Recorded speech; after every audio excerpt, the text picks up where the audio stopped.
We should do an interview with him and just ask questions about the Coneheads the entire time. Oh, God. I don't think he'd find it amusing. Are you friends with Jane Curtin? Oh, no. You still talk to her? Sorry, anyway, go ahead. I just said, babe, I'm going to throw some haunt on. And she said, I like that song, Missionary. And I said, it's mercenary, but I know where somebody's brain is. That is the worst pig Latin I've ever heard. Please leave it to the professionals. Thank you. This is the Snaggletooth Rock and Roll Podcast.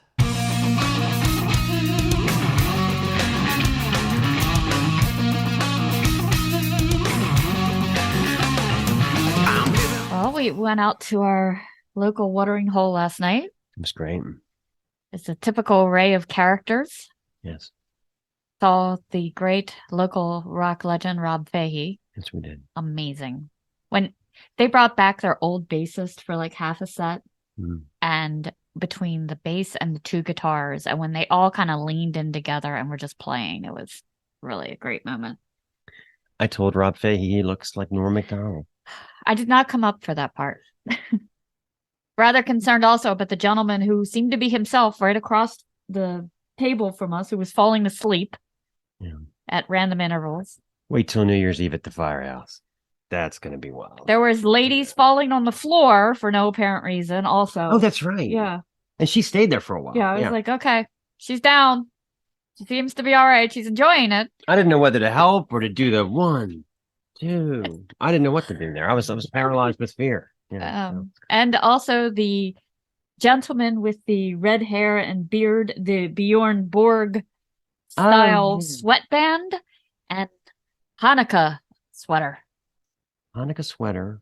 And yeah, he looked like he was trying to be Richard Simmons or something. Yeah, I don't know what the sweatband was about, but he was definitely blackout drunk. Yeah. So good fun for all. We made it back alive. And it is cold. It is super cold. It's 8 degrees now. I know it's cold all over the United States, but this is for many areas. It's not typical to get this cold. And yeah, like Texas, it's like 18 degrees. Those people aren't built for that. No, you don't move to Texas to have cold. No, you move to never ever deal with cold again. So I wonder if it gets cold in Mexico. I think right now it's. Come at us in the comments. How cold does it get in, say, Monterey? Or in Argentina. And it was 90-some last week. Remember? That's right. Yeah. But yeah, it's like 8 degrees here now. Our kitchen sink has frozen. This is where we're at in life. It's so weird. All the rest of the plumbing is working, but not the kitchen sink. It defies logic, don't you know? I don't know. No. And we got an early Christmas present from Lord Zippy Blaine Cook, who made our cocktail that we asked for at the Wicker Bar. Yes, he did. So get over to the YouTube and check him out at the Wicker Bar. He made a hot pepper drink for us. We've been asking for it. Amazing. Unfortunately, all the liquor stores are closed today. I can't go out and buy the ingredients, but I will. Trust me. Thank you, Blaine. Well, they're not closed today, but we went the other day and the line was down the aisle. That's right. They're not closed. They're just jammed with people. Like it's Christmas Eve. Everybody realized it was Christmas Eve. And they may be having people over and they need holiday cheer. So what better way to get it than go out and purchase it yourself? I saw James Hetfield filed for divorce a couple weeks ago. It was in the news. It's very low key. His wife put something out there. Francesca, they've been together for 25 years. And it's weird because right on the heels of that, the band announced this big new album. We played a part of the song last week. Huge tour for 2023. His kids were all grown and stuff. And I'm just wondering what kind of dynamic that's going to set up on the road. All the other guys in the band are married, even Lars, incredulously, for like the third time or whatever. Third time's a charm. What's the etiquette for a 60-year-old millionaire in a different city every night? Is Papa Het going to be cruising the bars in off hours humming "Ain't My Bitch"? Or is he going to be a good little boy sitting home watching Netflix after the show because the memory remains? Wow. I'm just wondering, are we still unforgiven or are we going to be whipping out the shortest straw? What do you think? He is a bachelor now, technically. So anyway, you thought there might be a Viagra endorsement out of that. Yeah, I could totally see that happening. What great, it would be a great spokesperson, Yeah. After a hard and heavy rock show, I didn't have a lot left until the little blue pill. Yeah. Reminds me of the ex-football stars I used to put on. So personally, I thought Jimmy Johnson was a perfect choice for Extends because his name is Jimmy Johnson. That's a really good one. Yeah. I think that was more on the radio in the middle of the night. I would hear Jimmy Johnson talking about his Extends. Yeah. But then you showed me that other one. Oh, Frank Thomas is an ex baseball player that does an advertisement. And his tagline is always it's one of those male enhancement, whatever, they kind of loosely throw that in there. And his line is you'll like it and she'll like it too. He says it in every cheesy commercial where guys are standing around, hitting golf balls or whatnot. Talking about lack of virility. They're at the gym talking about their lack of virility. I don't think this happens in real life. No, it does not. And it's all about her. It's not that she'll like it too. It's only for her. So it's a little is the product he holds. A little off key in terms of, or a little off brand. I don't want to tell you what's in it. I don't know. It's some kind of mystery product. Fix a flat. So the other day, I wanted to get some cheap t-shirts because I'm trying to learn a screen print. I suck at it. I'm trying to learn how to do it. And I wanted to get a big pack of cheap shirts I could practice on. So I thought, where can I get this? I know Gabriel Brothers. And it's not a place I normally go to because it's so junky, but we've been watching a lot of Orange is the New Black. And when I went to Gabriel Brothers the other day, the women behind the counter look like extras from the show. They really do. They're big and burly. And weirdly, the uniform that Gabe makes them wear looks like prison scrubs. So the cashier, she had a neck tattoo and a gold grill. She said, "Did you find everything okay?" And I had the urge to slip her like a shiv or a screwdriver to help her break out. God. It's so funny when you put people in uniforms. When I, back in the day, worked for Estee Lauder, when I first started working for them, you wore like a navy blue A-line dress with a long sleeve coat over top of it. Okay. And it kind of, that was open in the front. And when they made us go to schools, which were always at some hotel, we'd have to wear a uniform. I don't know why. We weren't seeing, customers. We were literally learning about the new products and trying them out. They like dressing you up. Yeah. So we were going on a break, like to get lunch or something. And a guy excitedly in the lobby said, "Oh, look, it's a bunch of stewardesses." You should have said, "What is this, the 50s? I'm a flight attendant." Listen, this is about as good a time as any to warn you, but oh God, we might get a phone call today. It's going to be one of those kind of shows. Oh my God. So just be ready. Yeah. Okay, great. Speaking of like baseball, football stars, I remember watching a press conference with the KC Chiefs years ago when Romeo Crennel was their coach. God. And I always laugh about this when I think about it. They were having a bad season. This is way before the Super Bowl era for this team. And he was getting beat up in the press conference after the game. And he goes, "I know we're struggling offensively. I fired myself as offensive coordinator." Oh my God. And I just remember like like a one-man band breaking up with themselves. I thought that was so great. I was just like, how does that work? I mean, when it comes time to talk offense, does he just have an empty chair there because he fired himself? Does he pack up a bunch of stuff and carry it around in a cardboard box to prove that he fired himself? Oh Is he not speaking to God. himself? I just thought that Did he give himself severance pay? Yeah, I wonder if is he shopping himself to other teams? Will he still write himself a recommendation letter? Well, you brought up the Rex Ryan thing. Remember that? It was another little football ha-has. Yeah. Knox is like, trying to build drama into football. But the best part of that was when he was berating his team. I mean, spit was flying. He was yelling. And then at the end of the speech, he says, "All right, now let's go get a goddamn snack." Was that when he was losing all that weight? Well, he was still fat then. I wonder if he was starving himself or something. Maybe that was it. It was like the Run-Gree Snickers commercials or something. It was weird. I'll tell you what, I'm learning that you don't wrap Christmas presents when you watch football. Because I decided to wrap and watch the Ravens game, and it was probably the worst game of the season. We scored 3 fucking points in the entire game. It was painful. Tucker even missed. Yeah.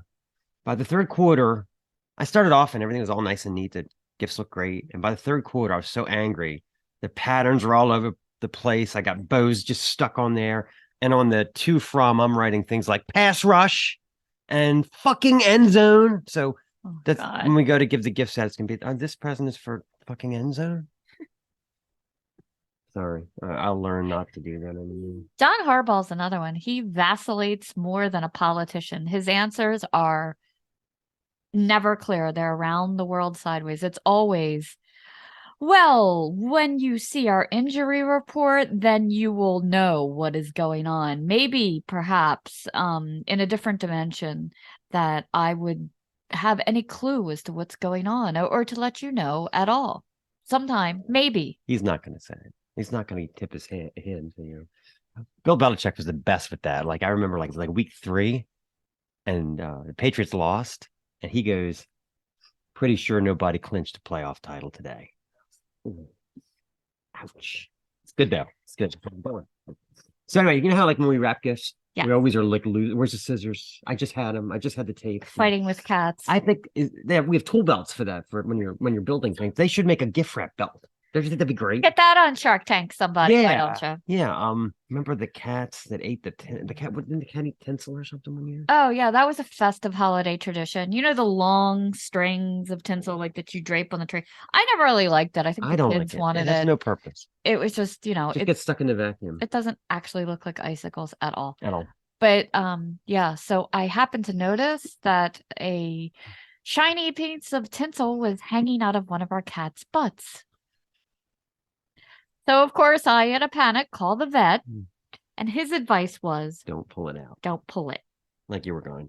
Yeah, that was not up in my top 10 of things to do.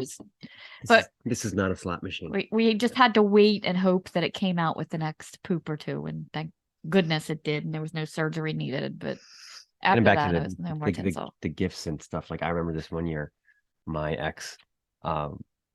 kind of corralled me and my daughter into writing a bunch of thank you notes for something, and little did she know that me and my daughter were drinking wine. Oh God! So she went to bed, and I'll tell you what, they were the craziest thank you notes ever. The more we drank, we started getting creative. We started writing phrases like, "Thanks for not offending anyone at the graduation." My God! And we even liked your husband's pants. So we were officially banned from ever writing thank you notes again, which was what we wanted in the first place. So that worked out well. I'm pretty sure that's how my kids looked upon all of those chores. If they screwed it up enough, I'd be like, fine, I'll just do it. It works well. Mm-hmm. It works well. Yeah. So in Christmas, the Christmas specials, we were talking about the Winter Warlock. This time of year, by the way, don't be jealous, but I have all of the collectible CVS ornaments for Rudolph the Red-Nosed Reindeer. Specifically the Island of Misfit Toys episode. I even have the train with the square wheels and the Charlie in the box. Maybe we'll the lion. Maybe we'll display them on Patreon so people can see them and be jealous. We could do a collectorbation on them. And I still have all the boxes. That's great. It's kind of my weirdo thing. But it's like I remember as a kid, like in the follow-up to that was that Santa Claus is coming to town. Mm-hmm. And I have no idea how in the world they made all those claymations. It must have taken 900 years.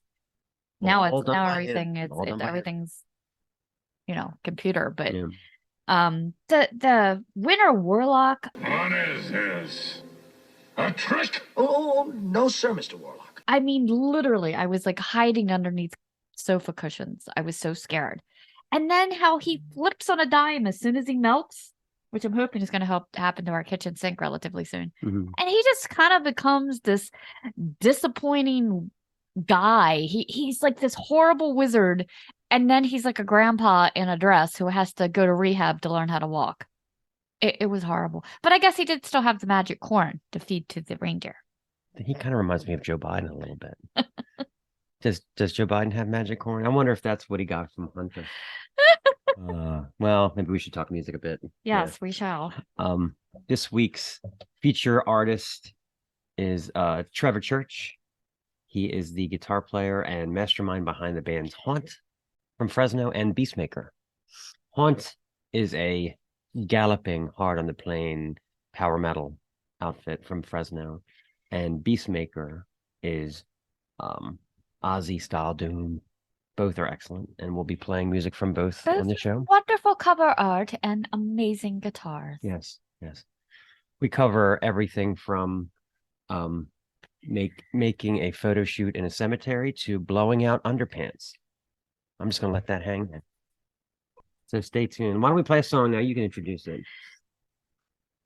All right. So this song is from Haunt's latest 2022 album. Before she says it, the other day, Oh no.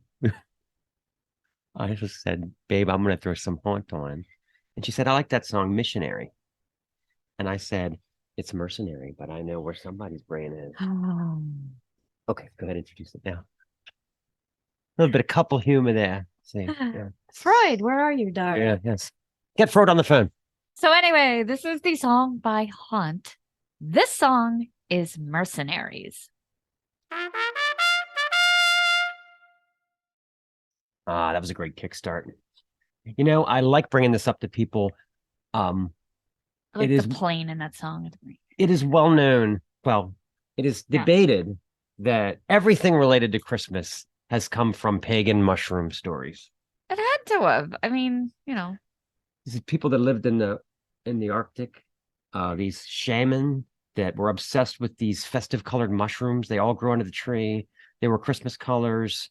This is where you get the Is that idea. where the red and green comes from? Yeah, and it was like white and red, like the Santa suit. Yeah. And then the flying reindeer comes from the hallucinogenics.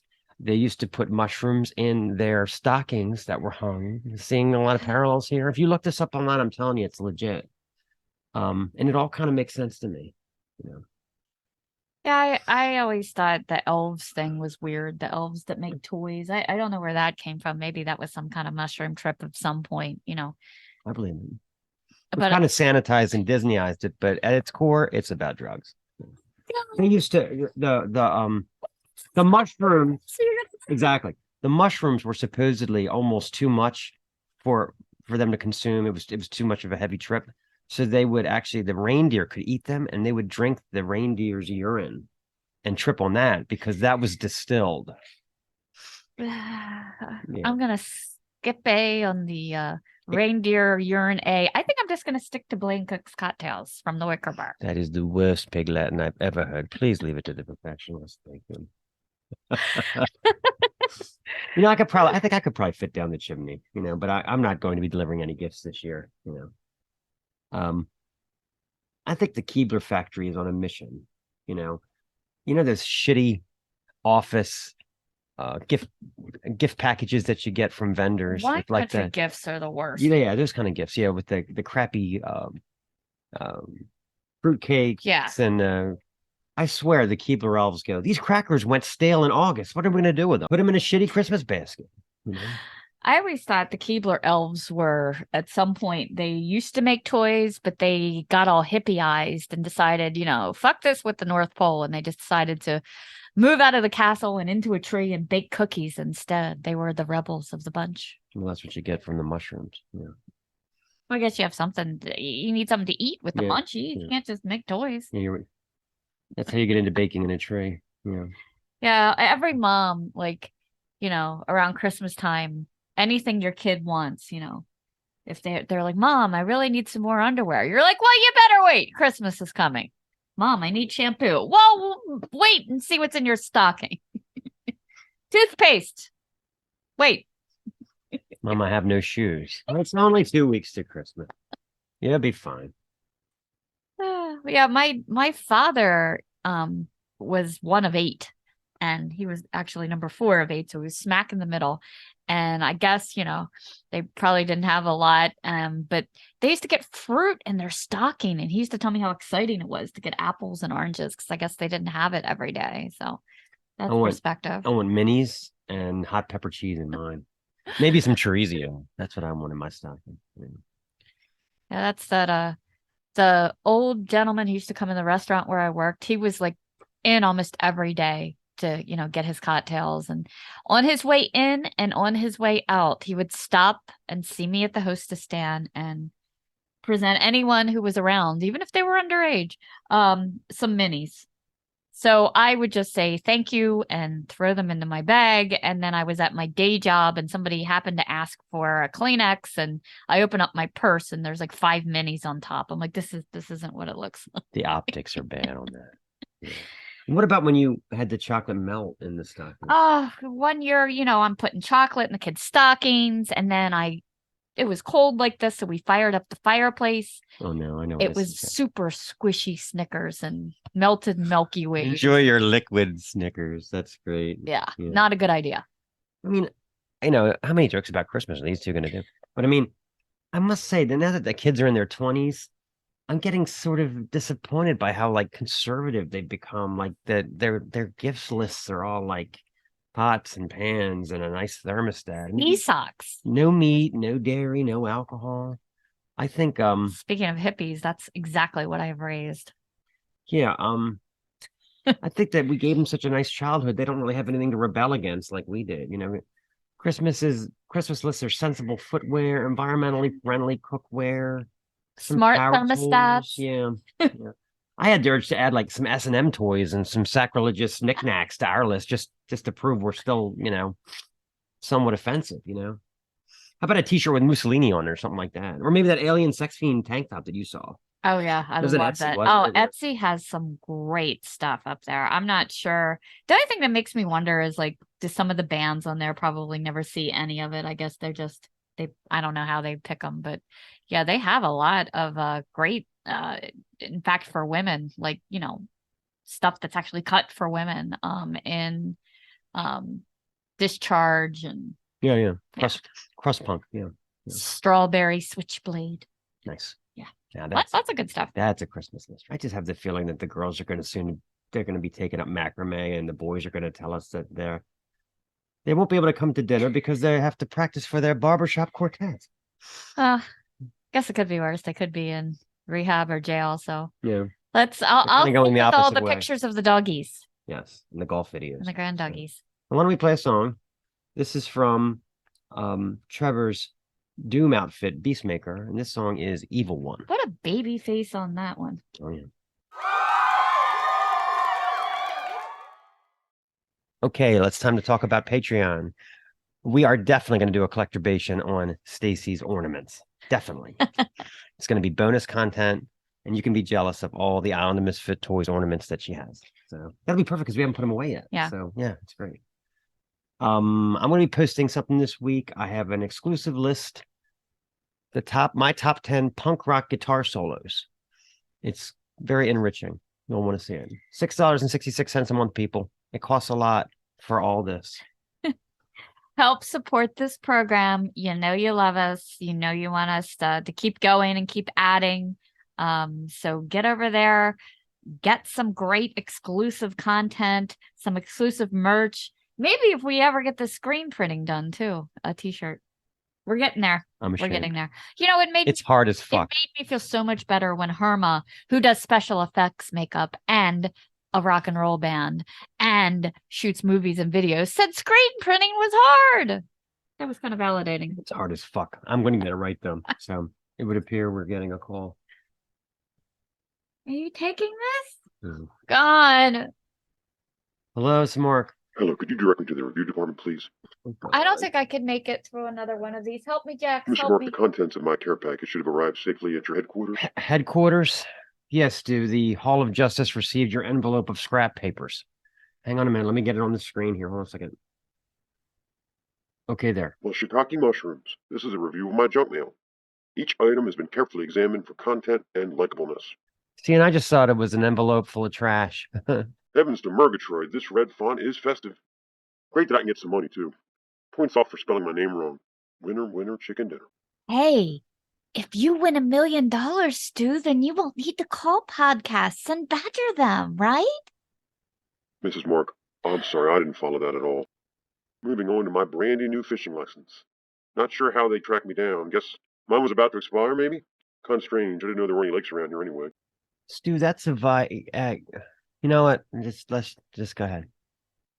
Moving on to this little advert. That little pointer fella is just a pepper in my paella. I sound like a fuss budget, but it's a shame all this paper's starting to clutter up the place. Talk to the hand, I guess. I guess you can consider this dry humor. Please don't encourage him. If you folks could let me continue. I love me a package waiting notice. This was on the door when I got home today. Chased that UPS truck for 5 blocks, but he's one fast fibbergibbet. I am still out of breath. See, sounds like you could use some water still. Come on, we're almost done here. All right. Finishing up with this adorable little reminder someone put on my computer screen. The bow tie seems a bit formal for just an FYI. Eggs and milk, I guess.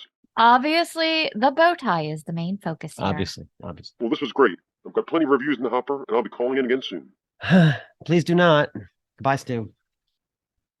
Don't take that call anymore. Okay, because there's absolutely no way that I can apologize for what you just witnessed. Let's play another song. Why don't you introduce it? And I'm going to go upstairs and gargle for 2 hours. Yeah, I have no idea what that was. Anyway, let's play another track. Let's do the title track from Haunt's latest offering, Windows of Your Heart.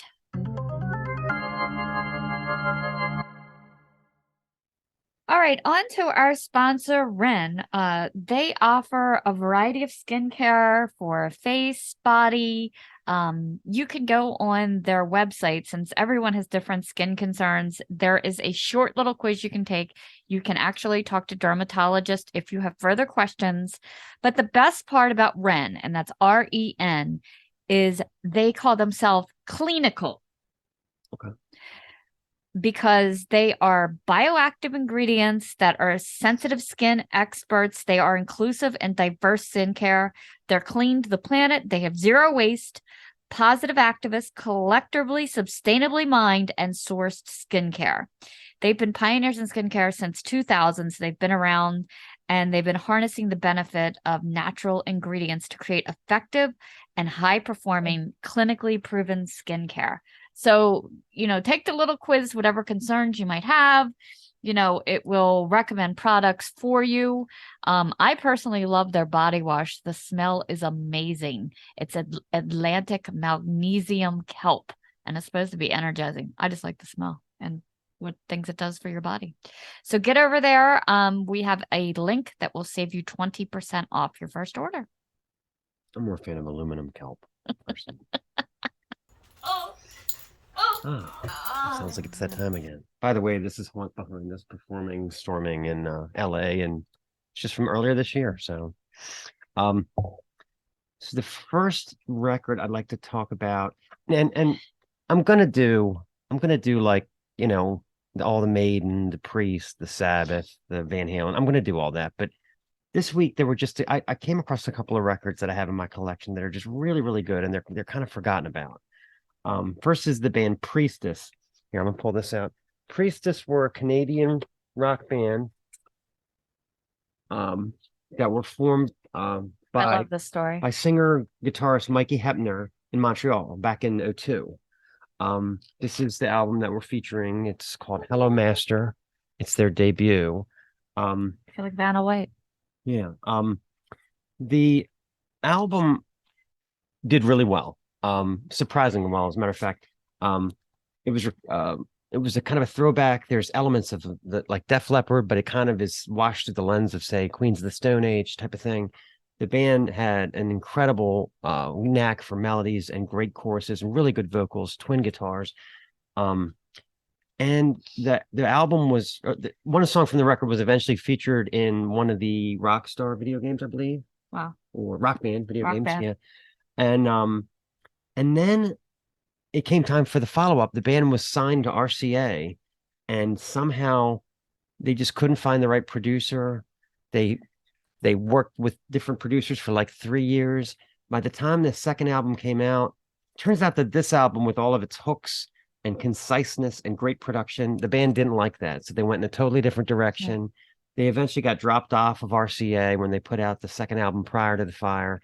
And they just kind of dissolved around 2012, which is a real shame. But this is a great record and should not be forgotten. Hello, Master.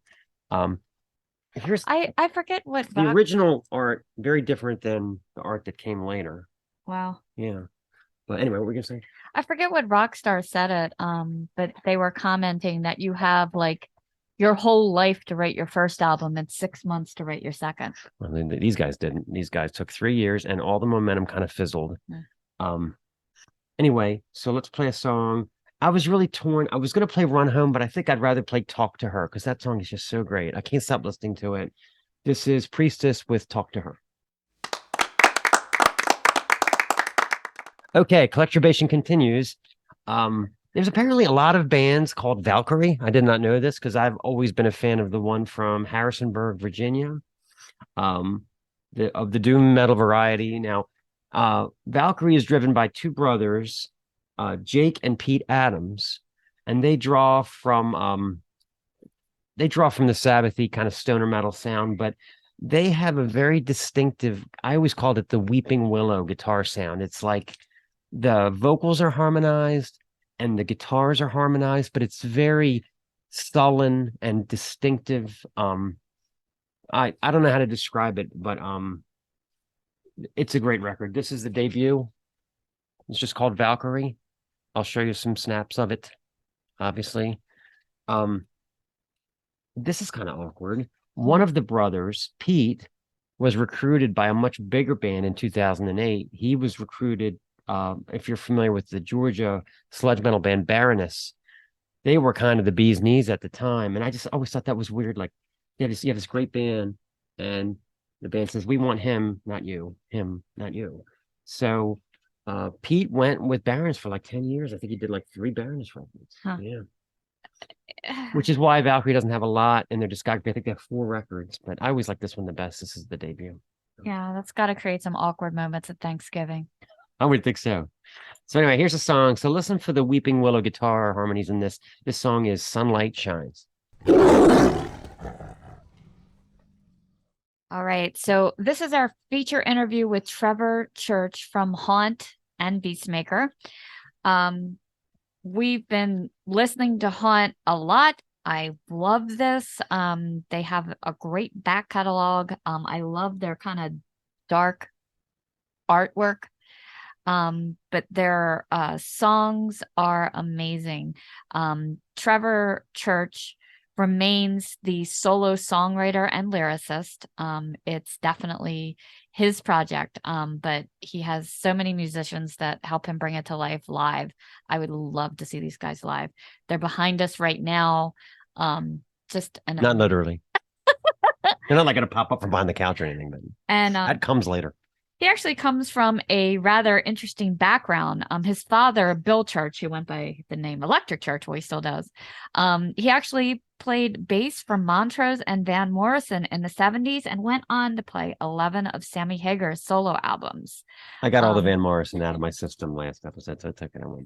But Trevor is an amazing musician in his own right, along with Beastmaker. He's a ball of fire, he really is. And he does not like T-shirts. You're about to find out. And Haunt. And his dad actually taught him to play guitar, and he can also play drums. So very cool. Miles of talent here. So anyway, so this is our interview with Trevor. I actually had to figure out today. I was like, do I even have, I had to like go into the stack of shirts that I've gotten over the last, like, since COVID's kind of been over and I've been playing shows going on, every time we go to a festival or anything, I always buy shirts. Yeah. I'm a huge t-shirt collector. Right. And I was like, where the fuck is the stack of shirts? And I found one, I grabbed one. I was like, well, here we go. Sleeves. Don't let anybody see it. And here I am now. Like people are going to be like, what the fuck? I'm not kidding. It's like a thing. I don't think I've worn a shirt. I like, even in winter, I wear tank tops the whole fucking winter. Yeah. Speaking of t-shirts, like my kids are grown now, but there was a period where, like, for Father's Day, you know how like the cliche is for Father's Day you get a tie. Yeah. For me, it was Motorhead shirts. That's and sick. At one point, I actually had to tell my kids, all right, I've got 4 Motorhead shirts. Let's stop. Okay, put the kibosh on the Motorhead shirt. You could really, like, there's some really great, like, Burning Leather Mexico. Yeah. I don't know if you're familiar with them. He prints most of my stuff. Yeah. He does like hella licensed like Motorhead shirts, but he like redesigns the colors and prints it like discharge ink and makes it look really great. Yeah. So I wouldn't mind having 18 of those, but if it was 4 of the same, like if you're going to like rock memorabilia websites or something like that, where you're gonna have the same over and over, then no. But the weird like one-off shit, you know, from Mexico or something, like I'm all about that. That's fucking badass, man. Yeah. No, I hear you. Yeah, hopefully my wife starts thinking of these things for Father's Day for me, because that's actually, I mean, I don't even, like I said, I don't even like wearing a shirt with sleeves, let alone like this right here. I feel so constricted and like even looking at myself right now, I'm like, who is that guy? Because I cut these out too. Yeah, I have a bunch of those. Yeah. All the way out. So it's like weird even having anything on my neck. Yeah. But I mean, I can't even imagine wearing a tie. I think even when I got married, the tie was like hanging down. Yeah, I can't imagine it. Like I couldn't even do that. Like my wedding, it was the most awkward like thing of my life, not because I got married and I was going to be with the same person forever, is because I had to wear clothes that I absolutely hated, even though I found like slim fit everything. It still felt baggy and awkward, and I'm like, I can't wear leather anything. Like, this sucks. It was at a fancy place. I was like, man, let's get this over with. You know, they'll have it. My office, they'll say like they're having an event, and I'll say, well, what's the dress code? And they'll go, well, you know, business casual. And I'll go, how about Johnny Depp business casual? Because that's all I do. And they'll be like, yeah, that's fine. That's fine, Mark. You know, whatever. You can wear boots and leather pants and whatever else. And I'm like, okay. That's a good job for them understanding what business casual actually means for people that aren't like. It's weird to me because, like, for me, I don't really trust people that wear a suit and tie. Oh, yeah, like exactly. Back when that was like you were a gentleman. Now I'm like, that guy is probably a child molesting murderer, crook, thief. Like, you go down the line of like things that are like truly evil in the world, and they generally wear a suit. Oh yeah. Like, you know, growing up for me, you know, I don't know how old you are, but I'm in my 40s now. In the 90s, my God, like I was basically a criminal because I rode a skateboard. Oh yeah. We did a whole thing on that. Yeah, skateboarding is an Olympic sport now, but it's the only Olympic sport that people have been kicked out of 7-Elevens for their whole lives, you know? Oh, I mean, just persecuted. I told my wife goes, why do you hate police so much? And I'm like, because I was harassed. Constantly. Like I was thrown into like detention centers for being out past curfew. And I was like, you know, 16 years old. We'd be out skating at 10. Like, I'm like, this is what they're doing with their fucking time. Right. Yeah. We're in a fucking city full of gangs and crime. Yep. And you're fucking arresting 16-year-olds that were literally, we had nothing on us. They'd be checking our shoes. They'd be like, kick off your shoe. Let me see your inside of your sock. And you're like, I have nothing. And my dad would get pissed because I think he actually wanted me to have something on me so he could actually get angry for being woken up, because they actually don't drive you home until a certain time. Like, I think it's like 12:30 or 1. They'll be like, all right, we're done for the night. We got to take all you fucking kids home. Oh my God. Yeah. And my dad would be like pissed off waiting for me at the door. And the cop would be like, but you know what? I will say, like, the detention center police guys, they were always pretty genuine. And I remember this one time, the dude was like, my dad was like yelling, and the dude was like, actually, they were just out skating. They weren't even doing anything technically like truly illegal. Right. And that was the end of that. Like, my dad just realized at that point, well, all right, this is just going to be constant. Can't tell you how many times it happened, but that was the era. And you're right. It's like an Olympic sport now. It's highly celebrated. There's a street league. I'm sure you guys since you did an episode on skating, you know, it's really, I grew up a skater. So like all the music and things and stuff like that, it all really like helped me find who I was. I'm just too old now. You're never too I get old. on that thing and I'm like, I step off a curb and my back goes out sometimes. Yeah. And then sometimes I go for like 2 hours and I'm just like, this was cool. I didn't get hurt. Cool. There's a Joe Rogan where he interviews Tony Hawk. Yeah. Tony Hawk tells the whole story of, you know, when it was in, when it was out, when he had money, when he lost money, and all his injuries. It's fascinating. Yeah. Even if you're not a skateboarder, you know. Yeah, Tony Hawk is fascinating, period. He definitely like I was talking to one of my buddies today that does Hell's Heroes festival in Houston, and we were talking about how like there's people that just play music because they like to play music, and then there's the trendy assholes that like truly ruin the fire. Oh yeah. And that's kind of what happened with skateboarding multiple times. It got really trendy and big, and then like kind of died off because it's like a toy and blah blah blah. And then all the parks shut down in the early 80s. All those like skate parks just were demolished. Del Mar, all those famous ones that were in Southern California. And then in the 80s, I remember just like going to San Francisco.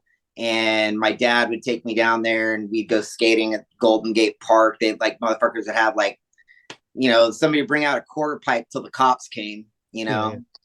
Yeah. And then in the 90s, you know, you started to see like a little bit of resurgence. It was pretty much like there was no skate parks really. You had to pay for them. It's super weird to me now because like these things don't even exist anymore. You had to like get a membership, pay. Yeah. And all that if you didn't want to like get kicked out or you go skate street, and then it's like you might get kicked out. You had to have a bus pass because like you take a 30-minute ride downtown and then like you get kicked out of the spot and then the fucking police are basically following you around. You have to get back on the bus and then try, you know, pager days. Like we all had pagers. I think people thought we were drug dealers, but we had a little code. We had a code 287. And that meant it was our skate crew. That was our little numeric code from the payphone to be like, this is us. Call us and we'll meet up and skate. That's awesome. How fucking different the times are. And I'm only in my early 40s. It's crazy. It's crazy. I always got along with anybody who skated because it seemed like skateboarding was a gateway drug to like Black Flag and Misfits and anything, circle jerks, and I think like skateboarding, even like the hip hop guys and the rap guys and all that. It's rad because like if you skated, you skated. You weren't judged. There's no judgmental thing. Like when I really got into heavy metal, I started noticing like the gatekeeping was like really way more. And same with punk. And it's weird. That's kind of what got me away from some of the punk rock and more into metal, because I was like, oh, I'm tired of these fucking. I actually got kicked out of one of the first bands I ever played in. They kicked me out because I wasn't punk enough. Real. Wow. Yeah. And then you go look at what they're doing now and you're like, motherfucker, like I'm 41, almost 42, and I'm still rocking. And you got some plain Jane ass job. You've succumbed to social norm, and I wasn't punk enough for you guys. What did they want you to like? They want you to like shave your head or something? Like what was they wanted mohawks and all that, and I just kind of wore my hair. However, like it didn't really have any like true. It was just more like whatever fashion at that point because it was the 90s. Like I listened to punk, but I just wore like skate clothes, skate shoes, band shirt, you know, like nothing. Ironically, that's fascism within the punk community. Look at that. Yeah, that was safety pins. Right. Yeah, I didn't have enough garb, but it was but I always thought like it was more about the attitude, and maybe that's why I am still doing music and underground culture to this day, is because it was a spirit thing and not a fashion show. Right. Well, it was real for you. For Oh, them, yeah. it was a fashion thing. Yeah. So. And they all, like, a lot of them, they listen to like Death Cab for Cutie now and like shit like that, which I'm not saying it's bad music or anything, but it's just the irony of that. One of the first bands I joined kicked me out because I wasn't punk enough. Well, Fucking yeah, assholes. a lot of Fuck the guys those that were guys. a lot of the guys that were purists back when I was a kid are now listening to sports talk radio and shit. I mean, they've completely given up, so. Yeah, and that happens. I understand as we age, like there's an evolution. Yeah. We change with what we're around and surrounded by. Even like to say that I haven't changed over the years would be nonsense. It's just that the music, the spirit of music never like died. I had a few times where I was like, I'm never gonna like, nobody's ever gonna listen to my shit. I should give up.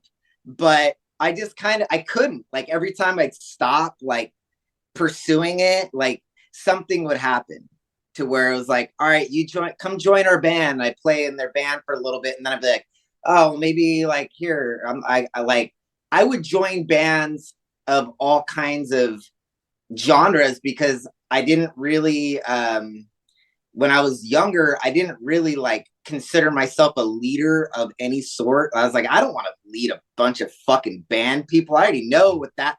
I'm one of the guys. Like I'm just like, nah, Yeah.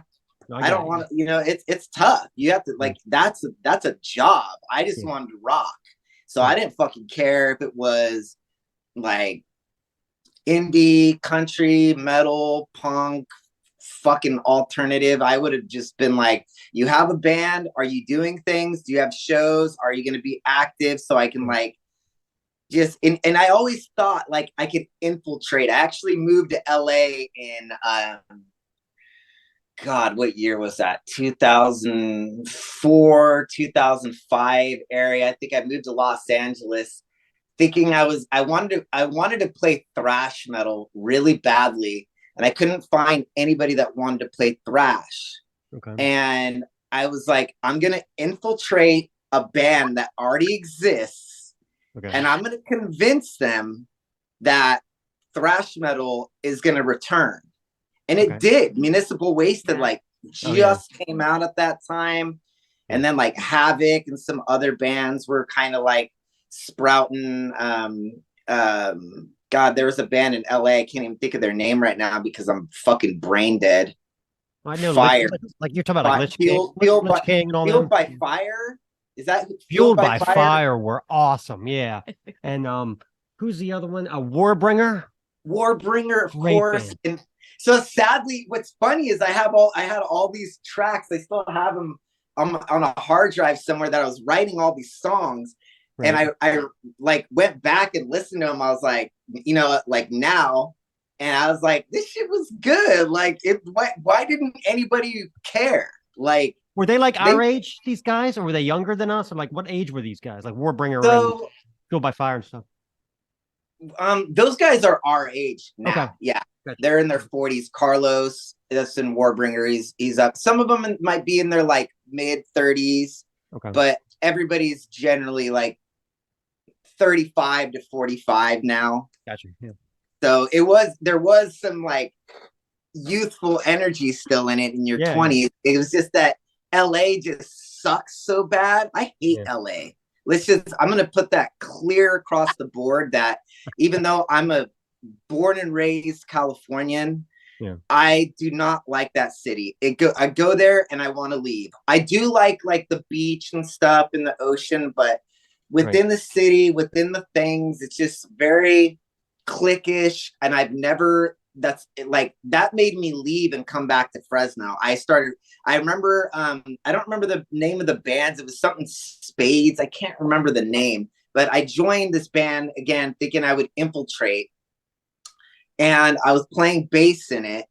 And one day at practice, I asked the guitar player if I could play his guitar. And he's like, nobody plays my guitar except me. I walked out the fucking door. I just left. I was like, no. No, It's very Spinal Tap-ish. It's very Spinal Tap-ish. Yeah. That's like the worst thing ever to me. And I like anybody that knows me, like the last couple tours we did, I backline the whole tour. I'm like, I will share everything as long as you're like artistic and you're respectful of my stuff. What the hell did he think you were going to do to his guitar? I mean, I don't fucking know. Like he thought I was gonna like curse it.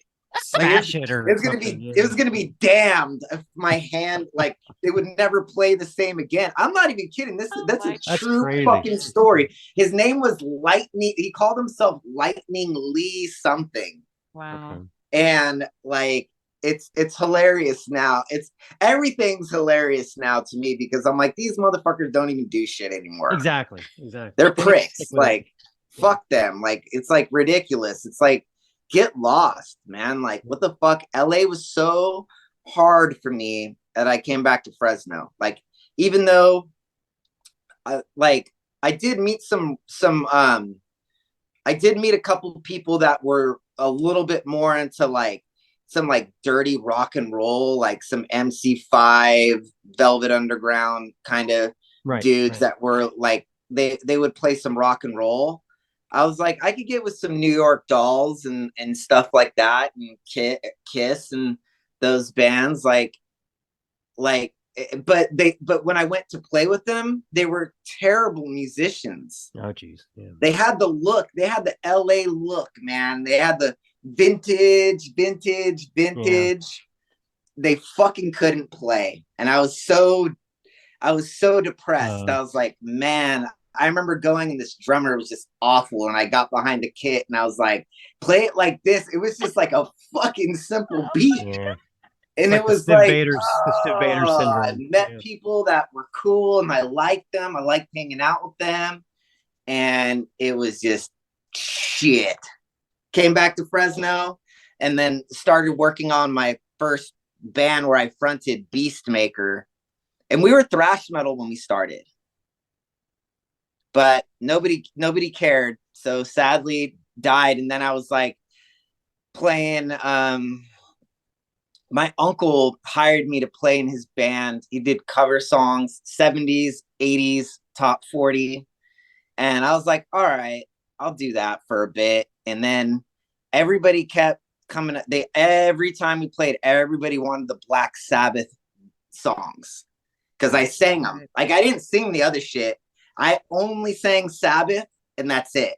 All the other songs, they weren't really stuff that I was like the Smithereens. They did Smithereens songs and things I didn't really know that much. Like I was like, were you singing like Ozzy? Were you singing Ozzy Sabbath or Dio Sabbath? Like what were you singing? Ozzy Sabbath. Ozzy Sabbath. Okay. We did like NIB, Paranoid, Black Sabbath, War Pigs, and everybody kept liking that. And then I asked my buddy Andy that plays in Haunt with me now and played in Beastmaker. I said, let's do like a Black Sabbath tribute band. And like, I was like, I had all these connections with these bars at that time to like just play. And we got together one time and it was so awful. We were trying to play Into the Void and it was like a train wreck. Oh my God. And I was like, this is not working. Like, what the fuck is the problem? And then I decided one day I came over to his house. I just got this like 70s Fox Fuzz wah pedal. It was like so ridiculously expensive. It was like $400. I was like, oh yeah. And at that time, now they're like $600, but at that time I didn't have that much money. So I was like a really expensive vintage fuzz pedal. And I had this big, huge fucking bass head that I played it through. And we started like writing our own shit. I was like, you know what? Let's just write our own shit. Like, let's just jam. Yeah. And we started doing that repetitively. We had a really hard time finding a bass player. We had to harvest a guitar player from another band and convince him that like playing Black Sabbath type music is going to be cool. And we kind of like, I don't know if we really like hooked him, but I think we really got him into like coming over, and we would get so fucking lit before we play. We would just have fucking joints rolled. You need to for that, yeah. We don't drink, like I don't drink and my drummer doesn't drink. So we were like big potheads. Yeah. And we would just slam huge Red Bull, 24 ounces of Red Bull, basically. And we like a hippie speedball, basically. You just get fucking ramped up, but you're lit. Yeah. And we just started coming up with stuff.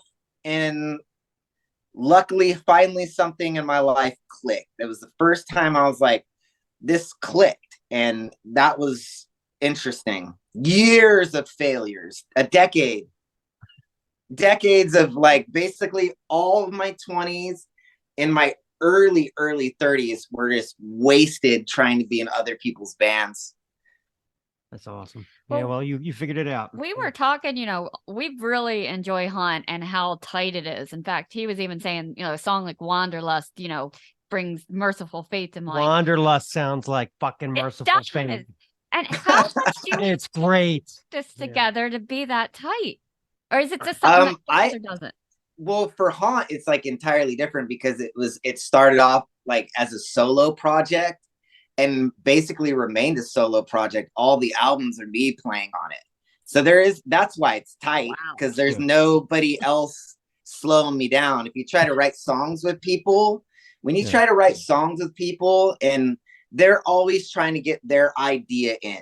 That's something I found in that decade of failures, like trying to sit there in a room with everybody. You're just like, I would just sit back and just like listen to everybody argue. The bass player's like, the bass needs to go like he wants a solo. The drummer wants a fucking fill every fucking where. Don't get me started on that. I know. And that I'm just sitting here like, I just want to play a goddamn song, verse, chorus, bridge with a cool guitar solo, maybe the chorus and an outro, maybe, and the fucking song's done. Yeah. Like, let's not get too like. I always feel like people's attention spans are. There's those that could do 10-minute songs, and then there's those that only have 4 or 5 minutes to really give themselves before they're like, fuck. Yeah. 9 minutes? You're still what? Fuck. And that's the last time they listen to that song. Yeah. No, I hear you. Yeah. In 2020, you finally got on your own label. What do you think are the best and worst parts of that? Is that a good thing or is that a bad thing or what? So Haunt was not the start of my own label. Beastmaker was. Okay. I had been on Rise Above Records, which I will say Lee Dorian. Without Lee Dorian, nobody probably would have ever heard of me. And it actually wasn't even Lee Dorian that found me. It was Scott Carlson of Repulsion that I knew somebody that like sent him the Beastmaker EP, You Must Sin. Scott Carlson, literally that same day that my buddy sent it to him, my friend Tony Trujillo, I got a message from Scott going, dude, I fucking love what you're doing. I'm gonna give this to Lee from Rise Above. Literally 2 weeks later, I had a record deal. We hadn't even played a gig outside of town, didn't even have a t-shirt, let alone like, and here we are. Lee's on the phone. He's like, I want to bring you out to Europe and I want you to play. I'm curating the Roadburn Festival in Tilburg this year. And I want Beastmaker there. And, and I was like, do you want me to go into a studio? Cause I was like, I recorded this shit in my bedroom. He's like, no, just do exactly what you did here. He's like, just garage. I was like, all right. I'm not going to argue with Lee Dorian. No, I didn't want to. But at the time, I realized real quickly that we're Europeans and Californians. I'm not even gonna say Americans because California is very, everybody's just fucking like fast paced. I'm sure New York's like that and the big cities are like that, but middle America, maybe not. But, I was like, not really happy with a lot of my songs. I was like, I felt there was something missing, I was like, there's something I'm not getting. And I kept writing. So I wanted to put out a record every year. And he's like, so like a year later after the first release, I wanted to release another one. And he's like, already? And I was like, dude, it's been a fucking year. I've done two. I did a full USA tour and a full European tour. I'm ready to fucking try to do some new material. And then so we did that. He said okay to that. And then I wanted to do another one the third year. And that's where shit kind of got haywire. He's like, you should let it percolate for a while. And I did not want to percolate. I was like, who does the artwork for Beastmaker? I love the artwork. I mean, so the Beastmaker artwork was originally Bronca Studio. Mm-hmm. And I did a lot of stuff with him. He did the Haunt logo for me. He actually is he's the first person besides my wife that ever heard Luminous Eyes. Like, wow. I think that's where I was. I mean, not to bring up some weird shit, but I'm going to. Rise Above didn't really, they didn't really want me to do Haunt. He wanted Haunt. Okay. But I didn't want to get back into the same situation again. To where Rise Above's more Doom, you know. I could see that. Yeah, but they had Horizont and this band. Oh, that's right. They do. Yeah. Okay. You're right. So I mean, Lee definitely does. I mean, they're just better known for their Doom bands are far more successful. Yeah. Electric Wizard, Spiritual Beggars, Blasted. Yeah. Blood Ceremony. So they're just way more successful. Horizont, I think, broke up because they're like one of the most amazing bands in the world and nobody gave a fuck. They're like the kind of band that I feel like they got frozen in amber in like 1978 or something. Yeah. I mean, Horizont, they are so retro. Wow. Yeah. They like hit it in all the right places too. I always listen to them with great appeal. I like everything they did, especially because the singer played the piano parts and all those things. I thought that was incredible. They were an incredible live band. But it just shows that, like, if you're not doing the thing, if you're not at the right place at the right time, you're gonna fall right through the cracks. And I think Haunt, like, when I came up with Luminous Eyes, and then Bronca Studio did literally I showed him the song Luminous Eyes, and he's in Spain, he's in Barcelona. I get a message back, like every time we would talk to each other. It was so awkward because of the time differences. I'd send something, I had to wait, and I'm like, is he gonna hate this shit? Like, what's he think? Because I thought for me, I thought Luminous Eyes was incredibly poppy. Like, I was like, this is pop music. Like, I didn't really think of it like it's like throwback heavy metal. I was like, this is pop rock in my mind. And he wrote back to me, he's like, this is the band that you need to do. What are you calling it? And I said, Haunt. And he's like, all right, I'm going to give you something in a minute. 4 hours later, I had the cover of Luminous Eyes and the Haunt logo.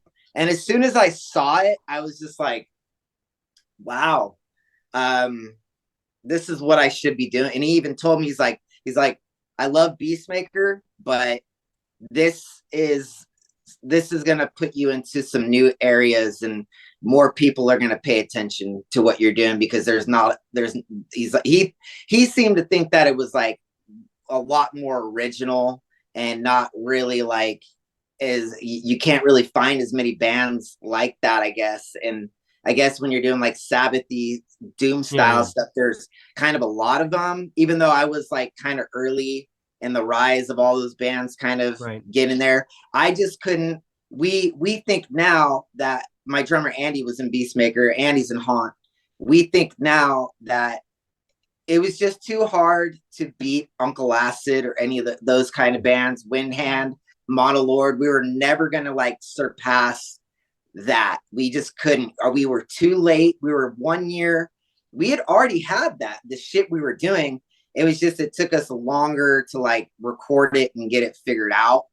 And our time passed. Bloodlust came out, and Windhand came out, Monolord had come out. And so we're about a year behind everybody. And I just think that really killed it for us. So we could never get to the level of those bands, and they're good bands. I don't have anything. Yeah, Uncle Acid is one of the top 5 shows I've ever seen. It is so psychedelic with the shit going on in the background with the Jumbotron, and Yeah, there's some Well, I chemical haven't refreshment needed. seen them in a long time. They're I incredible. went to their first USA show, and all they had on stage, this very low production. It wasn't even like there's probably 100 people there, which is not bad. But they just had TVs on the amps, and there was just snow.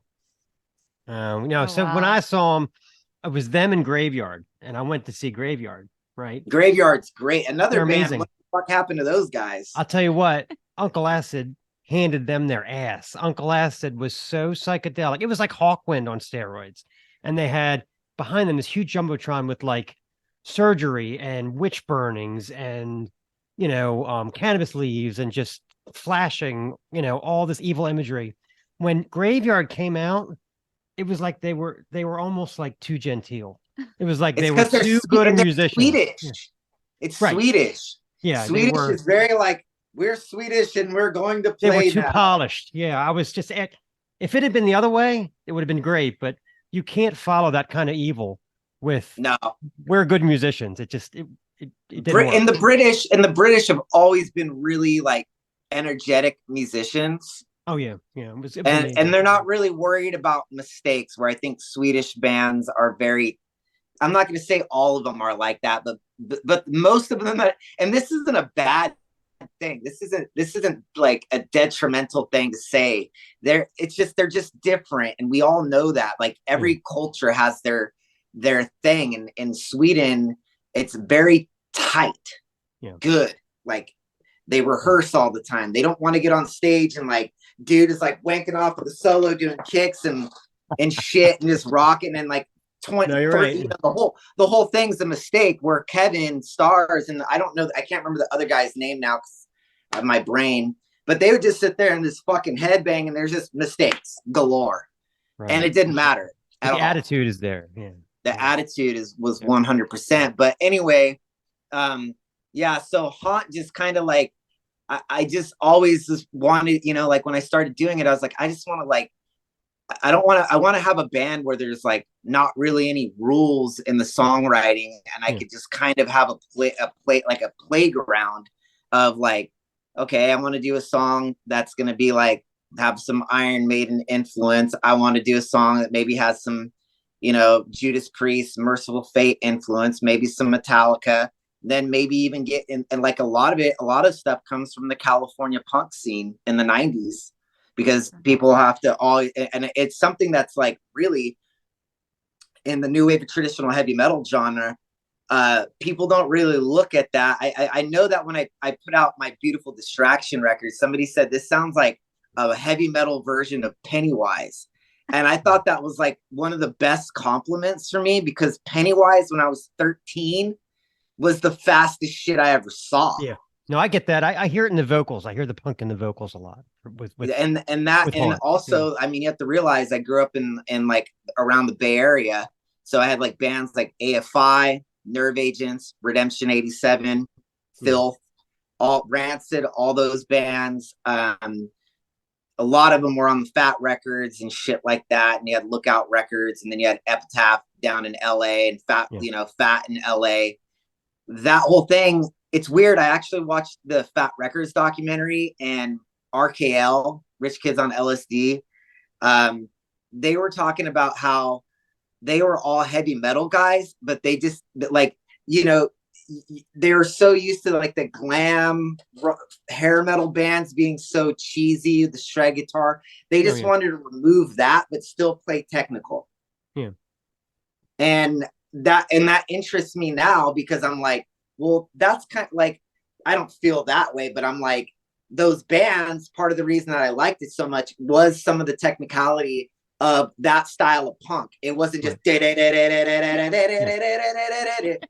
was hard. Like I remember hearing Lagwagon for the first time, and they had such intricate little drum things going on, these pauses, like out of nowhere, very sporadic. And I thought it was the coolest shit at that time. So I didn't want to really stick to just, like I said, I felt like pigeonholing myself was going to be bad in the long term, because I knew that I wanted to write 1,000 songs before I'm done. You know, like my goal is actually 20 albums, and then I'm gonna basically retire probably from recording albums and be I like producing. I produced a few bands, and since I write so much music, when somebody brings me a turd, I really can polish that turd. Truly, I could chrome a turd.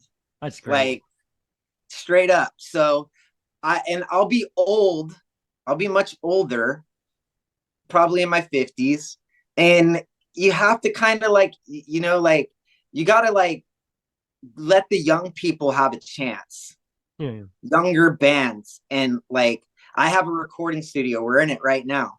And like, they could come here, record for free. I don't even really want anything.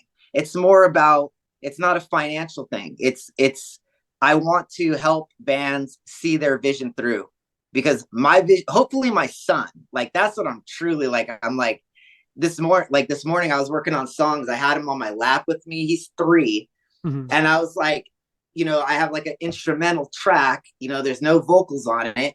And I'm sitting there, I have my fucking leg, and I'm bouncing him to the beat, doing the fist pump. I'm like, you got to do the fist pump. And then like, you know, the arm up. And I was just humming along to it, showing him like, this is how you write a song. You start humming to it. You find the melody that goes over the fucking music. Yeah. So even if he's not into heavy metal, I don't fucking care. It will be great for me to have like young people around me that have the inspiration. By the time I'm 50, I'm going to be real. I probably won't give a fuck anymore. Like, no, you're right though. But I mean, songwriting part, I'll be like, how much more could I fucking write? If I hit 20 albums by that point, what else is there to prove? I done it. No, I mean, you're like me though, probably, because to me, producers are just as fascinating as rock bands. Martin Birch, Roy Thomas Baker, Jack Endino. I did an interview with Jack Endino, and I swear the phone company shut us off because we went on for so long talking about Phil Rudd's drums, snare tone, you know, just all that shit. I could geek out on production stuff. I mean, well, those are like AC/DC albums that would be the engineering side where, like, for me, I would prefer just like to not have to I have my drums, like everything's set up and mic'd, and I have amazing gear here, but I have no interest in mixing or mastering anybody's shit. I want to help them get from point A to point B without all the bullshit that bands try to fucking put in there. I'm like the chopper. I'm like, okay, this gotcha.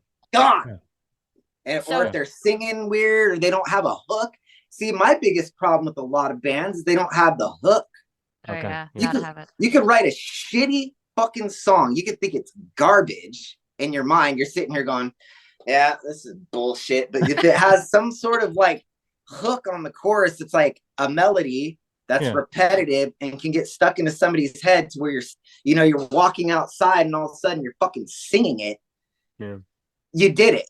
You know what I mean? That's what producing is to me, is like getting that. I mean, part of the engineering obviously, you know, has some appeal to me, but ultimately I feel like the energy of the band is what captures. I mean, but that's really important. Like, I remember Endino telling me, you can't imagine how many bands book studio time with me and they come in and they have no songs written and they expect me to just basically write their songs for them. And I'm like, hello, it doesn't work this way, you know? So that's huge. Yeah, that's why people hire a producer, you know, like that. A lot of time there's the engineer, the producer, and then there could be 4 or 5 people involved in some people's stuff. Some people don't need it, you know. Some people just like are songwriting machines and just know how they like write a song, and then the producer, it just turns into an engineer essentially. He's like, all right, I'm just gonna press record because you already did it. You're doing it just how you're doing it just how I see it through. Like, if that's how I would play it, you know. And that's why I think, like, when I get older, like, I can tell a band like, hey, I did all this shit like DIY from the ground up. But I want to answer her question because we just went on a fucking tangent, which it happens. It happens. I am infamous for this, just so you know. I was a hairstylist for 18 years. Wow. So I will fucking talk forever. But so in 2020, I came to a realization that I need, like, since I was doing so much DIY stuff, I wanted to see how everything was done, how to put out a record, how to press a vinyl record, how to do all of it. And it is a fucking headache. I'm not going to even sit here and say, like, it's actually complicated my life a lot, but I wouldn't have it any other way, because I'm able to, like, sit here as a musician and music is my job because of that.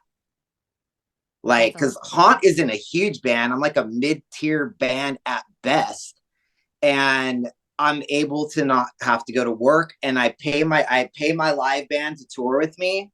So they just get a fucking salary rate for the tour, which makes me feel good, because I can't tell you how many times I toured for free and wish I got paid. So it's like one of those things where it's like, wow, I've actually kind of made it. The other thing that people don't realize about being, like, completely independent is the IRS is going to come after you. And that's no fun. So it's like, there's a nice pile up of things, because if you're a small business bringing in so much money, they're like, who the fuck are you? I know, the tax rates are ridiculous. It's ridiculous. I get audited every year. Wow. Well, every single year. If your son does manage, to decide he wants to get into it, he'll be like third generation. I'm sure you'll have tons of advice for him. Yeah, I mean, I'm gonna have I have a lot of advice for just people trying to be independent anyway, and I think the industry is really going to be shifting more towards that in the future, because it seems to me that most record labels now, it takes so long for a release. Bands are like, kind of like, I gotta wait a year. It took me a year to do this. Now I have to wait another year for it to come out, and then I have to tour that release. So realistically, 3 years has passed on like 8 songs, essentially. Yeah. And that's tough. And then the other thing is, like, record labels want that commercial digital royalty. They don't want to, that's free money. They have to physically print nothing, and they get paid. And they don't really want to share that with bands. I've seen some record deals. Like, I've been thrown some record deals in my day, and they're almost an insult to, for what I know now. I'm like, no. But some people need that foot in the door. Oh, yeah. I already had the foot in the door, my previous band. So it was a nice stepping stone for Haunt. I was able to do that. But it wasn't bad being on Shadow Kingdom. I don't really have anything negative to say about Shadow Kingdom. It's a great label. Records. I love everything on that label. He's got such good taste. He has good taste. He really helped me a lot. And it just really came down to financial stuff at the end. And then also, because I had been doing Beastmaker records on the side, so I knew how much it cost to print a record. And then when you have to buy your record from a label, no offense, Tim, I doubt he'll hear this, but I just want to throw that out there. It's just too expensive. And that's why I decided to depart. We had talked about, he kind of knew it was coming, because I was like, I wanted to be here, and his business partners weren't really having it. I just did not want to pay wholesale for my own record. No, I felt that was bullshit. Yeah. I'm like, just give it to me at cost, plain and simple, and we're good. We're from Maryland, right? And I remember back in the late 90s, early 2000s, I was talking to Neil Fallon from Clutch after a Clutch show, and he said the greatest thing, and this, of course, is 20 years ago. He goes, where is this fucking myth that the major labels are evil and the little labels are good? I've been fucked over by so many small labels. And that was like an epiphany for me. I was like, oh my God, that makes perfect sense. He goes, the major labels treated us great. We still get paid. He said, it's the little guys you got to watch out for. And I was like, wow, that really goes against the the common consensus, but it's true, you know. Major labels have more money and more bands, so it's easier for them to like it. I mean, ultimately, when you're a corporation, you get so many deductions. Like you lost your ass, you ain't paying that year, Right. You know, on a small label, you get in the hole. You're fucking in the hole, truly. Right, exactly. Yeah. It's So you don't logical, have those. If you don't have a band that's like your meal ticket, you know, bringing all that dough in your small label, you're fucking everybody. Exactly. I think Ozzy Osbourne said it best. This is the music business. Everybody has to fuck you. So I love it. Sharon. Yeah, exactly. Sharon, you fucked me, you goddamn cunt. You know, like everybody fucked him. Everybody's fucked Ozzy, and Ozzy has fucked everybody as well. Yeah. And realistically, I this is something that's said in the music business. There's like, they don't call it the friend business. Oh yeah. Oh yeah. This is business. Music business is a business. Oh, yeah. And in business, somebody's making the dough. And then somebody's beneath that, not making as much and probably working a million times harder. Oh yeah. That's reality. I know what I was dying to ask you. On the All Out Metal Assault tour, or on your way into Canada, your drummer didn't get through? Yeah. Oh God. That's very Motorhead, you know. Yeah.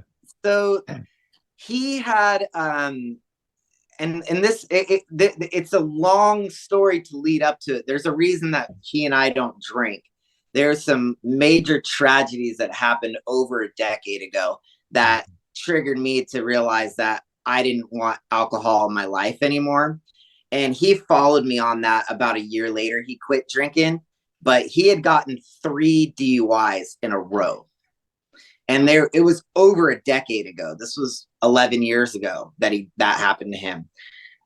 But we got this time, like we've gone into Canada many times. They just let us through. But this time we had British guys with us. And when they saw the passports, that was that. Uh-oh. They pulled us over, searched all our shit, and had us go inside. And then my drummer should have lied. Now I know better. I tell anybody that is trying to go into Canada and you have a criminal background, if you have a criminal record, lie. Yeah, of course. Because I thought I was under the impression that when they scan your passport, your criminal history pops up if you have a criminal record. Not true. False. Yeah. It does not. Nothing pops up. Right. So when you get there and you have a criminal record, you just say, no, I do not have a criminal record. Could you define what you would consider a criminal record? Well, I mean, first off, for me, I don't really like to consort with people that are violent. So if it's a violent thing, I wouldn't even play music with violent people. I don't like that. I hate tough guy macho bullshit. Oh, yeah. So I can't be, I'm not, but let's say a DUI, for instance. Yeah, it's really bad. I don't really I don't condone drinking and driving, but if it's old, like nowadays, you like, see, a decade ago, there was no Uber. Right. So now I look at people when you get I know a kid that just, like a guy in a band that I know that just got a DUI. And I'm like, you're a fucking idiot. That's 10 grand. You could have Ubered and, you know, like you don't even need to drive anymore. Right. I mean, shit. I would have loved that back in the day. Oh, hell yeah. Back in the day. Going, oh my every time I got caught, I was trying to get more alcohol. That's all I was doing. Exactly. Yeah. Yeah, that's exactly right. So I would consider, like, the DUI part is what they're really strict on. Yeah. This is a known thing. Like, they are incredibly strict on DUIs. It is a felony there for life in Canada.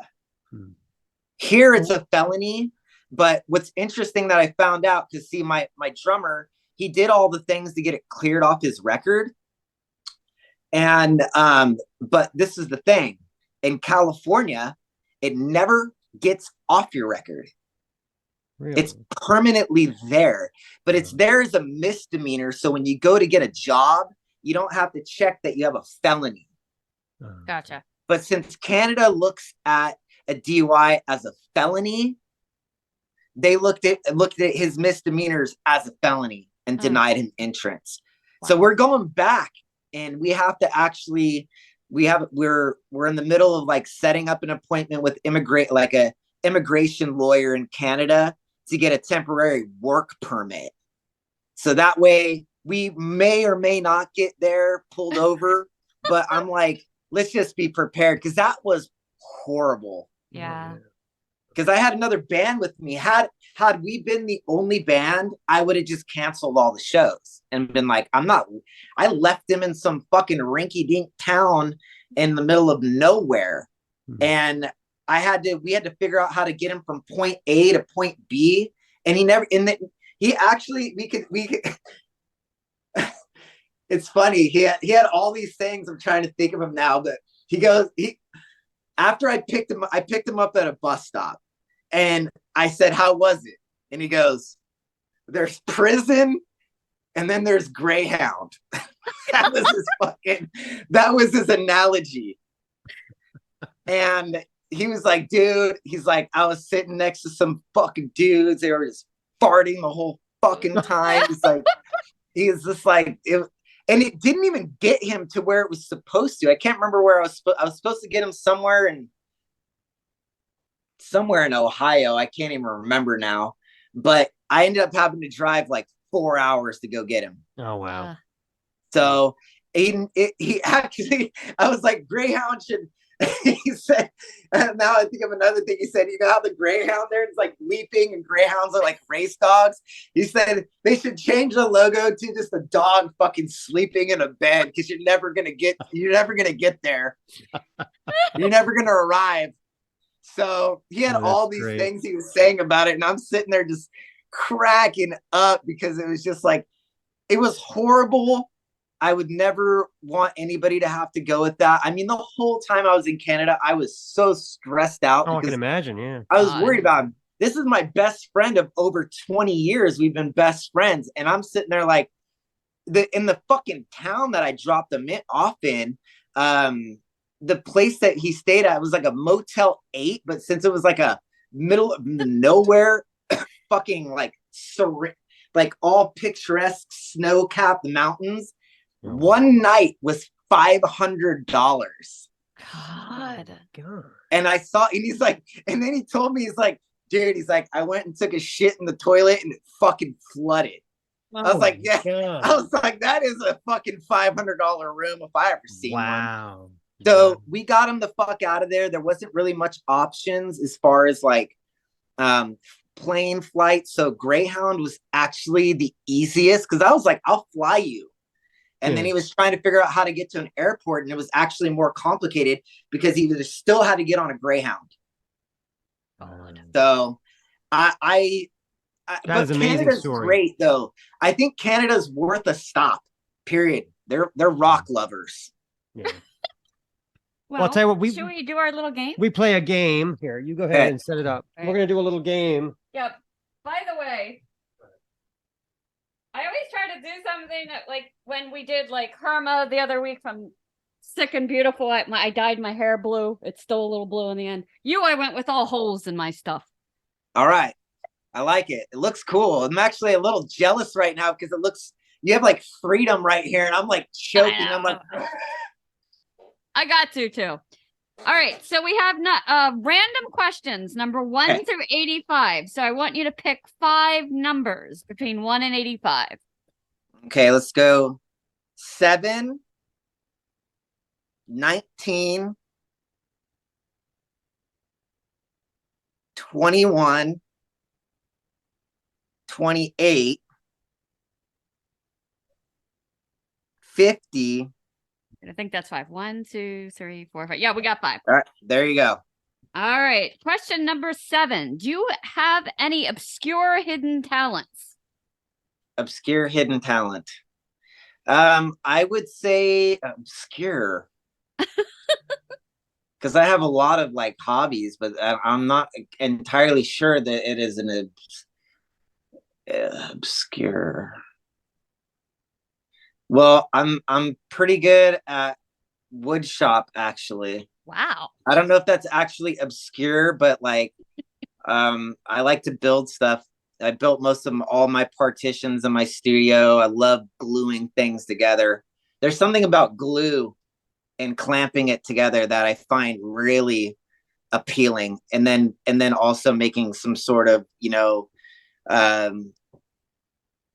staining it, putting some fucking shellac on it. Wow. I guess that would be obscure because I don't really I don't show people that stuff, but it's something that I like to, I don't do a lot of it, but I do at least 1 or 2 pieces a year. That's awesome. Yeah. I love me some polyurethane. Yeah. Polyurethane's great. Number 19. What do you think of garden gnomes? Garden gnomes.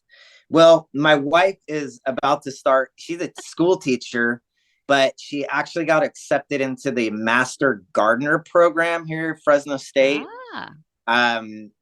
We don't have any garden gnomes, but we've had some in the past, and they're pretty cool. Like I wouldn't mind having, if we had a little bit bigger yard, I wouldn't mind having a few around. They're pretty rad.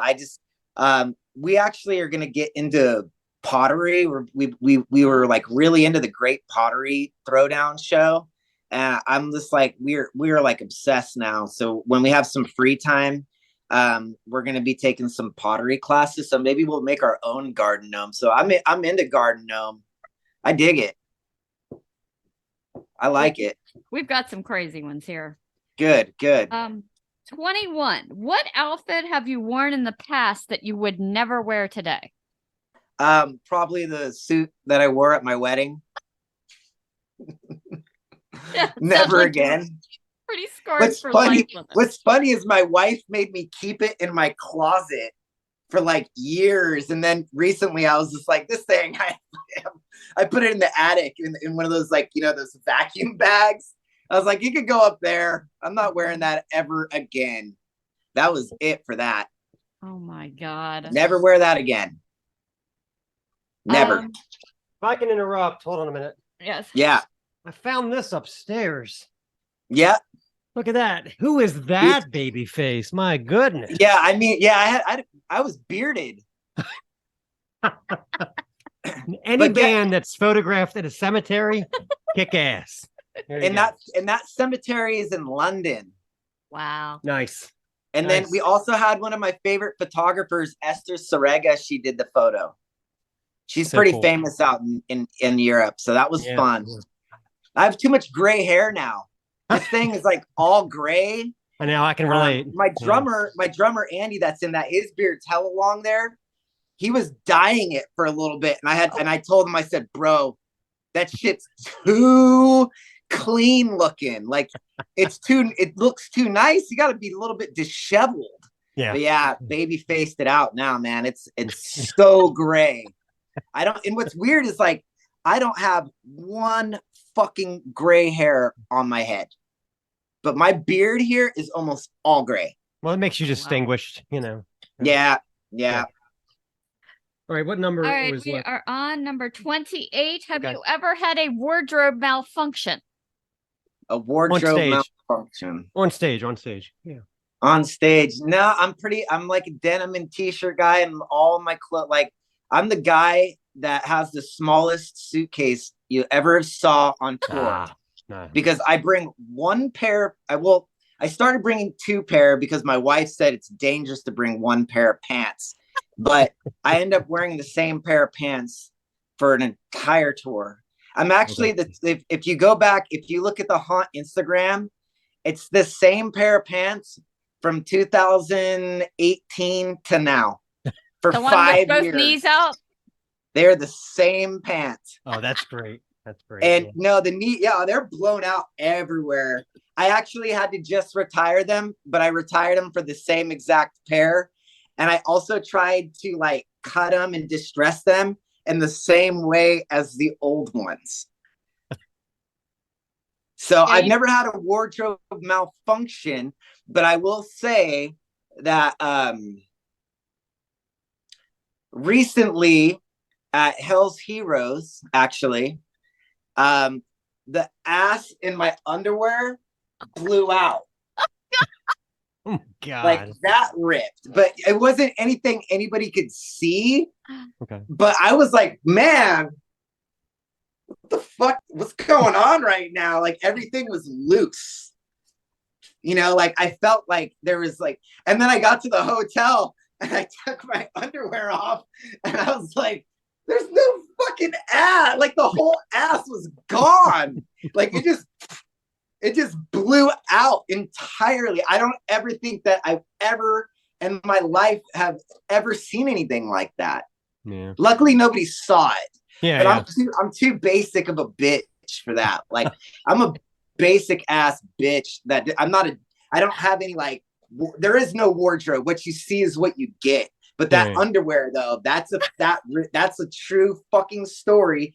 During the set, I felt freedom. Yeah. I felt the freedom. And that was weird.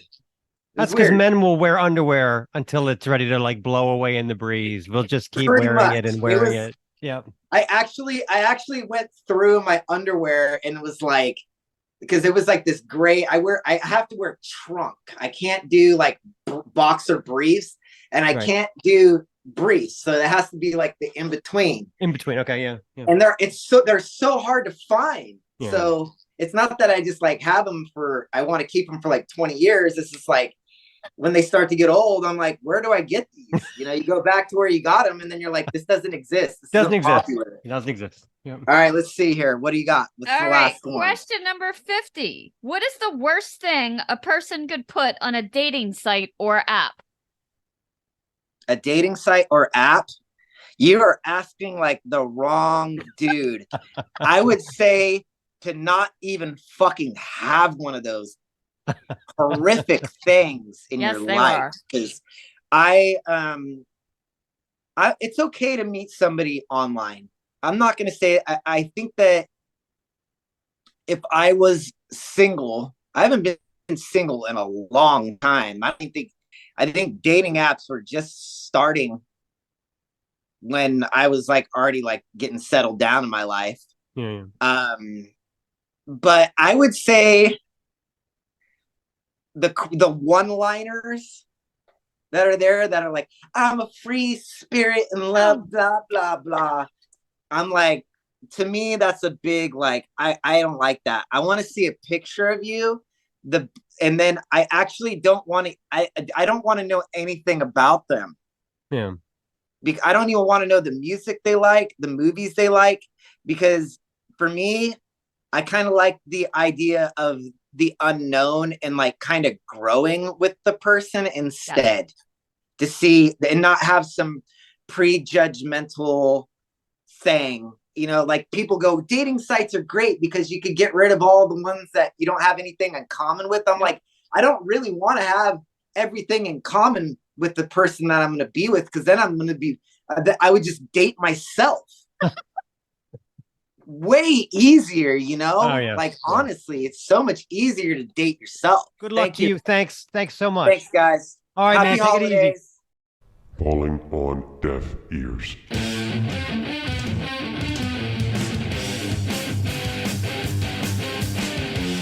Okay, deaf ears time. I think Stace is going to kick it off. All right, so this is Steve Riley's LA Guns. This is an American glam metal band from Los Angeles, even though we've had disparaging views recently about Los Angeles, like it or hate it. People, it seems to be very polarizing. Mm-hmm. Anyway, this group formed in 1983. Now, the classic lineup of the group would reunite in 1999 and begin recording new material. However, the group did continue to change lineups, and Guns eventually left to form the hard rock supergroup Rise of Destruction with Nikki Sixx, none other, of Motley Crue in 2002. Since then, the band has existed in various manifestations. There were two versions of LA Guns going all the way back to 1985. One with Paul Black on vocals in 1985, and then a second version with Phil Lewis from the band Girl in 1986 and Steve Riley on drums. Confused? So are we. There's actually more to it than that. Actually, yeah, the first LA Guns with Paul Black dissolved because he got together with this guy named Axl, and they formed a band with Tracy Guns and Axl Rose called Hollywood Rose. Then Axl went off to Guns N' Roses, and the second LA Guns was formed. They actually recruited Phil Lewis. The band Girl was a new wave of British heavy metal band that had Phil Collin from Def Leppard in it on guitar. They were awesome. So much cross-pollination. It makes so you much. busy. It makes you dizzy. And so hard to believe they're still kind of fighting it out.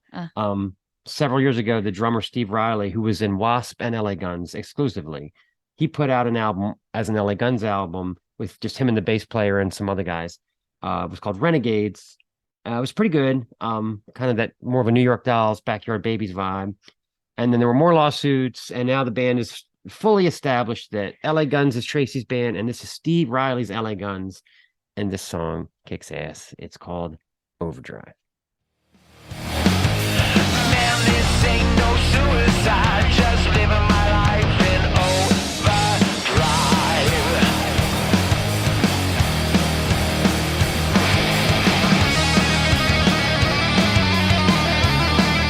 Deaf Ears number 2 comes to us from Drab Derillion. He comes from France. He does come from France, although I don't think he's a conehead. This is more like a dark synth metal project. He keeps his valuables in a Maldorf ion field. He has entertained not coneheads, but the occult, demons, and other such mythology throughout his works. We should do an interview with him and just ask questions about the coneheads the entire time. Oh, God. I don't think he'd find it amusing. Are you friends with Jane Curtin? Oh, no. You still talk to her? Sorry, anyway, go ahead. God, derailed it. See what I did French there? fries, French dressing. I don't think. To drink Peru. Anyway, back to this wonderful project. Yeah. They've always entertained the occult, demons, and other mythology throughout the works, but they primarily untouched that of Cthulhu. Cthulhu. Got it right here. Yeah, you fucking saw it. She's Sorry. Anyway, take that again. Bad review coming up for my dry cleaner. Anyway. Sorry. She even kept a hanger. She said, "You don't need the hanger." Why do I put up with Korean abuse? Why do I do this? Anyway, sorry, guys. Sure, there have been many references to our beloved, as well as yours, H.P. Lovecraft creation in the producer's discography, but none touches on it so much as his most recent conceptual album titled after the malevolent creature Cthulhu. I think that should be in all caps. This is like a dark dance floor of madness. It offers 13 individual tracks taking influence from dark synth, industrial metal, cyberpunk, and other such canically dark genres. A tremendous assault of electronic guitar, brooding ambient electronics, and trippy bits of glitch. This is all contained within Dev Dralian songs. He's like the French Mick Gordon. If you like the Doom soundtrack, you're going to freaking love this. Check this song out. It's called A Cosmic Sacrifice to Dagon. Deaf Ears 3 comes from the UK. Formed in 2016. This band is called Girls in Synthesis, and there is one girl in the band. She's the drummer. Not the singer. They're a trio. And their debut single, The Mound/Disappear, came out in early 2017. Anyway, I can't stop listening to this. If you're a post-punk nerd and you're into stuff like The Fall and The Fall, or if you also like The Fall, I think you might like this because they sound like The Fall. Wire, Gang of Four too. But for the most part, if you like stuff like Crass and did I mention The Fall? We're going to play a song. This is called It's All Beginning to Change. Well, it seems we've covered a lot. Quite a bit. We talked about underwear being blown out. I don't know if I'll ever get over that story. I don't think I'll get over the phone call that we had either. No. It doesn't seem like Stu's going to have a place to live much longer. Or water. But it doesn't seem to bother him at all. I don't think anything ever bothers that man. Yeah. So we also looked back on our favorite Christmas specials from our childhood, We did. as well as collectorbation with albums and ornaments. Yes. You don't get the ornaments. You got to go to Patreon for that. I think it was wonderful that we had such a talk with Trevor William Church the First.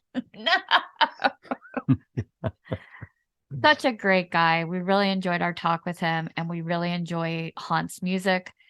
Get over to Spotify. Missionary out. is great. Mercenary. Never living it down. Yeah. All right. Special thanks to Trevor William Church the First from Haunt and from Beastmaker for the great interview. Snaggletooth theme, courtesy of Jens Kemgren. Deaf Ears theme, courtesy of one Timothy Green. Deaf Ears bands, check them out. Dab Drelion from France. Girls in Synthesis from England, and LA Guns from the back parking lot of the Whiskey A Go-Go. All content 2022. The Snaggletooth Rock and Roll Podcast. This is the Snaggletooth Rock and Roll Podcast.